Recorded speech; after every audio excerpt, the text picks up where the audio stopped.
যারা ইসলাম বিক্রি করে রাজনীতি করতে চায় তাদেরকে বাংলাদেশের রাজনীতি থেকে প্রতিহত করতে হবে। বন্ধুরা, আমাদের শপথ নিতে হবে, আমাদের ওয়াদা করতে হবে, আগামী দিনে দেশ নায়ক তারেক রহমানের নেতৃত্বে একটি সুন্দর বাংলাদেশ প্রতিষ্ঠা করব। এটাই হবে আজকে আমাদের প্রত্যাশা, আজকে আমাদের অঙ্গীকার। অন্তর্বর্তীকালীন সরকার পরিচালনা করছেন, আপনাদের দৃষ্টি আকর্ষণ করে বলতে চাই, আপনারা জুলাই আগস্টের সহযোদ্ধাদেরকে স্মরণ করেন। আমি বলতে চাই, এই জুলাই আগস্ট মাসের যে সমস্ত বিএনপির নেতাকর্মীরা কারাগারে ছিল বছরের পর বছর, যুক্তরাষ্ট্রের ১ নম্বর জিম চেইন গোল্ড জিম এখন আবারও বাংলাদেশে।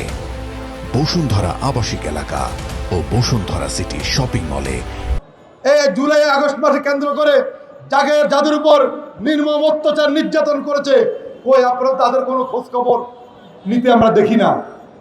যদি জুলাই আগস্টের শহীদদের তালিকা প্রণয়ন করতে হয়, জুলাই আগস্টের যোদ্ধাদের তালিকা প্রকাশ করতে হয়, অবশ্যই সেই তালিকায় বিএনপির নেতা কর্মীরাই সবচেয়ে বেশি ভূমিকা, সবচেয়ে বেশি তালিকায় থাকবে।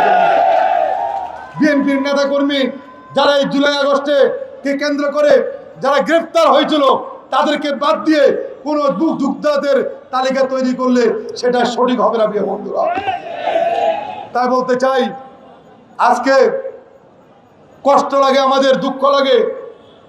এই জুলাই আগস্টের আগে আমরা মঞ্চে প্রায় 5 জন আছি যাদেরকে 1 বছর এই কারাগারে আমাদেরকে আটকে রেখেছিল এই খুনি হাসিনা।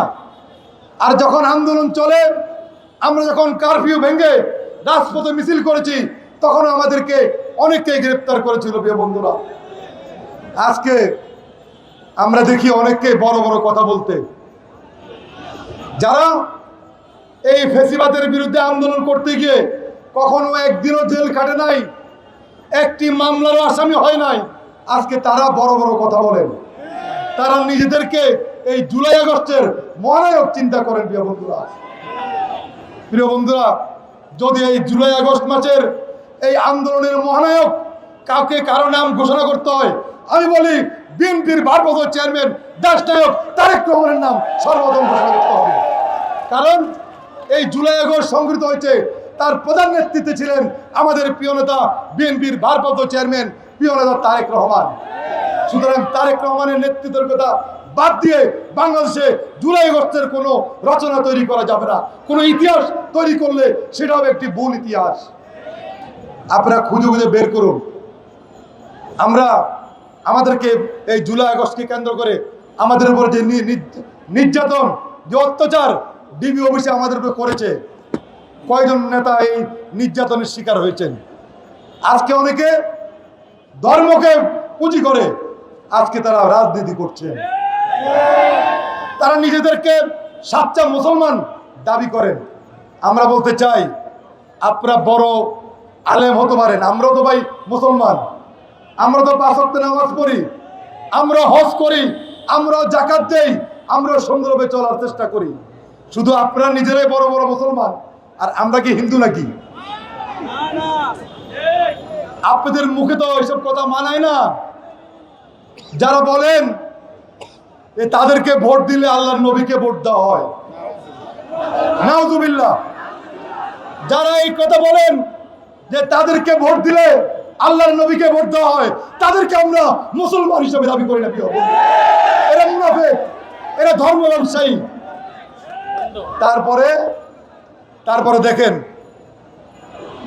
তারা শেখ হাসিনার নাম বলতে গেলে মাননীয় প্রধানমন্ত্রী বলেন। তারা ছিল শেখ হাসিনার পা চাটা কুত্তা। শেখ হাসিনার চামচামি করেছেন, বিভিন্ন জায়গা থেকে সুবিধা নিয়েছেন। এখন ধর্মীয় লেবাস পরে তারা বড় আলেম সেজেছেন। এই সমস্ত আলেমদেরকে আমরা ঘৃণা করি। যারা বড় আলেম মুসলমান, আমরা তাদেরকে সম্মান করে ইজ্জত করি। তারা ইসলামিক যে কোনো কথা বলবে, আমরা সেটা মানব। একজন আলেম যদি কখনো বলে যে জামাত ইসলামী খারাপ, আবার দেখে জামাত ইসলামের কলেজে বৈশা লুডুবুডু খেলতেছেন, তাহলে আপনার কথা কি ঠিক আছে? যারা ভালো লোক তারা কোনোদিন মানুষের গীবত করে না। তারেক রহমান লন্ডন থেকে বিএনপি নেতৃত্ব দিচ্ছেন। যদি বিএনপির কোনো লোক অন্যায় করে, দোষ করে, অবশ্যই তাকে শাস্তির আওতায় আনা হচ্ছে।